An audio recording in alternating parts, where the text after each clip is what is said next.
Hello दोस्तों, मैं हूं कबीर और स्वागत है आप सबका इस वोकैबुलरी सेशन में। तो चलिए शुरू करते हैं। पहला सेंटेंस है I still live of my parents. दोस्तों, इस सेंटेंस में एक फ्रेजल वर्ब है लिव ऑफ, और लिव ऑफ का अर्थ होता है पैसे के लिए दूसरे पर आश्रित होना। तो दोस्तों, इस सेंटेंस का अर्थ हुआ कि मैं अभी भी पैसे के लिए अपने पेरेंट्स पर आश्रित हूँ।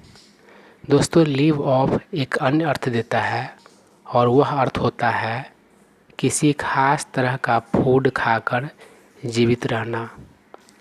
जैसे कि बाघ मीट खाकर जीवित रहता है, अर्थात वह मीट पर लिव ऑफ करता है। दूसरा सेंटेंस है the PM was deposed in a military coup. तो दोस्तों, इस सेंटेंस में हमें दो नए वर्ड सीखने को मिल रहे हैं। पहला वर्ड है डिपोज। डिपोज का अर्थ होता है हटाना, खास करके किसी पॉलिटिकल लीडर को सत्ता से। और दूसरा वर्ड है कू। दोस्तों, इस वर्ड के उच्चारण पर ध्यान देना है। इस वर्ड का सही उच्चारण होता है कू। इस वर्ड में पी का उच्चारण नहीं होता है, पी साइलेंट है। तो दोस्तों, कू का अर्थ होता है तख्ता पलट, अर्थात सरकार का, गवर्नमेंट का एकाएक बदलना, जिसमें हिंसा शामिल हो और जो गैर कानूनी हो। दोस्तों, आपने भी बहुत बार सुना होगा किसी किसी देश में सैनिक के द्वारा तख्ता पलट कर दिया जाता है, अर्थात बलपूर्वक उस देश के शासन सत्ता को सैनिक के द्वारा अपने हाथ में ले लिया जाता है। तो दोस्तों, इस सेंटेंस का अर्थ है कि प्राइम मिनिस्टर को एक मिलिट्री कू में हटा दिया गया था। तीसरा सेंटेंस है his statement was misconstrued by the media. इस सेंटेंस में एक नया वर्ड है मिसकंस्ट्रू। इसका अर्थ होता है किसी के बातों को या एक्शंस को रॉन्गली अंडरस्टैंड करना, अर्थात मिस इंटरप्रिटेट करना, गलत समझ लेना, किसी की बातों को दूसरे तरीके से समझ लेना। तो इस सेंटेंस का अर्थ है कि उसके स्टेटमेंट को मीडिया के द्वारा मिसकंस्ट्रू किया गया था। दोस्तों, आपने भी कई बार ऐसा देखा होगा कि कोई व्यक्ति कोई और स्टेटमेंट जारी करता है और मीडिया के द्वारा उसे गलत समझ करके किसी अन्य तरीके से जनता के बीच, पब्लिक के बीच रख दिया जाता है, मिस इंटरप्रिटेट कर दिया जाता है, अर्थात अर्थात मीडिया किसी के बात को मिसकंस्ट्रू करता है। चौथा सेंटेंस है the police raided the office of the company. इस सेंटेंस में हमें एक नया वर्ड सीखने को मिल रहा है रेड। रेड का अर्थ होता है छापा डालना, और रेड का समानार्थी शब्द होता है बस्ट। दोस्तों, बस्ट का प्रयोग नाउन के रूप में भी किया जाता है। दोस्तों, हाफ प्रतिमा जो होता है आपने भी देखा होगा, ऑफिसेज इत्यादि में महापुरुषों के हाफ प्रतिमा को, आधा प्रतिमा को, उसको बस्ट कहा जाता है। और बस्ट रेड का समानार्थी शब्द भी है वर्ब के रूप में। तो इस सेंटेंस का अर्थ है कि पुलिस ने कंपनी के ऑफिस में छापा डाला। पांचवा सेंटेंस है the accused has been summoned by the court for questioning. दोस्तों, यहाँ पर हमें कुछ बातों को समझना है।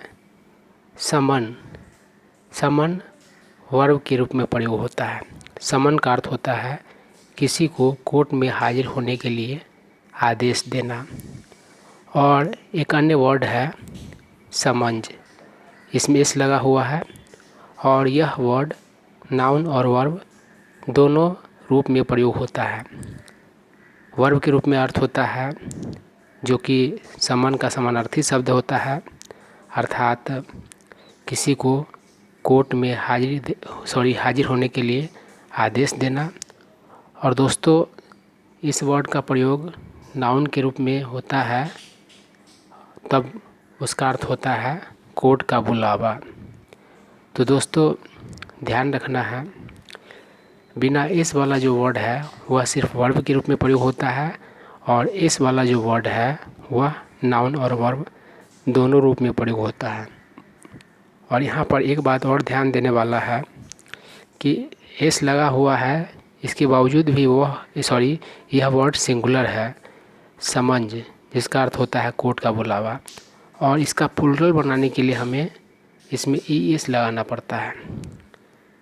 तो इस तरह से समन और समंज के बीच के अंतर को आप लोग समझ पाए होंगे।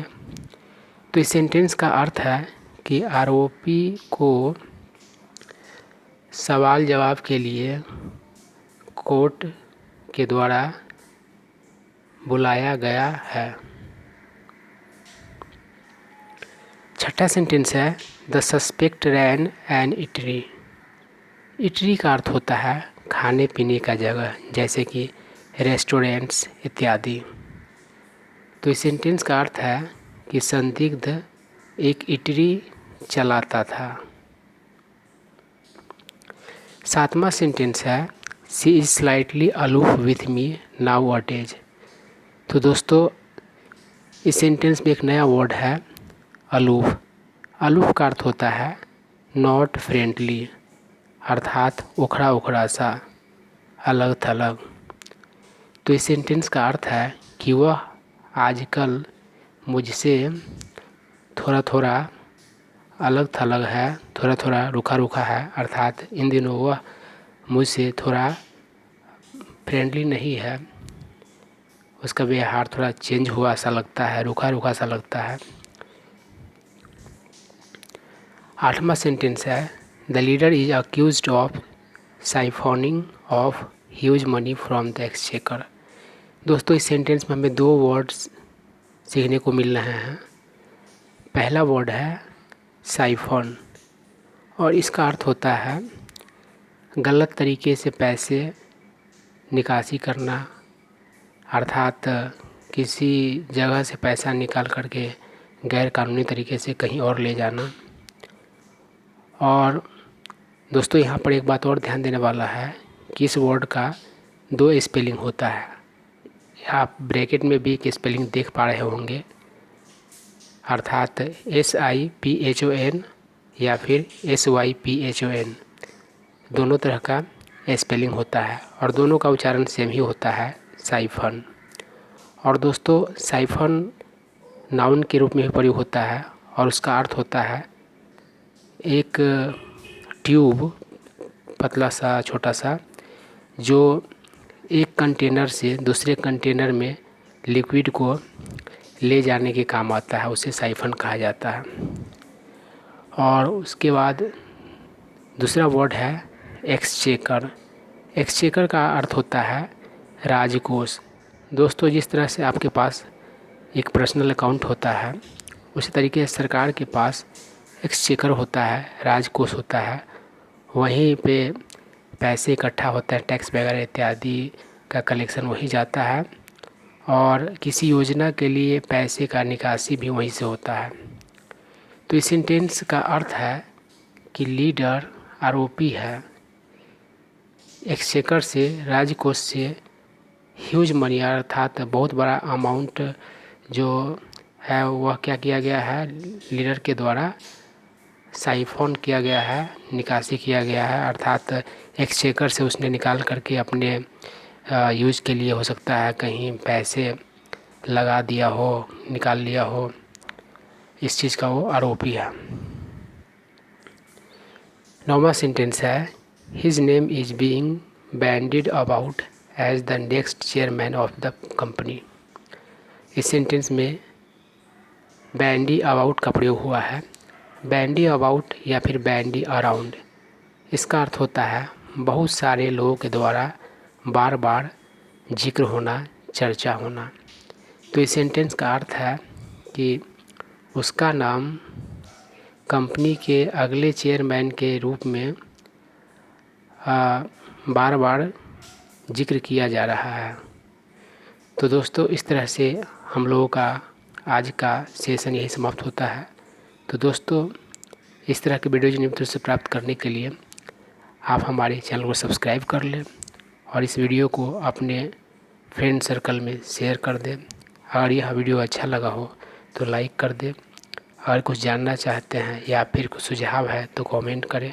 Thank you.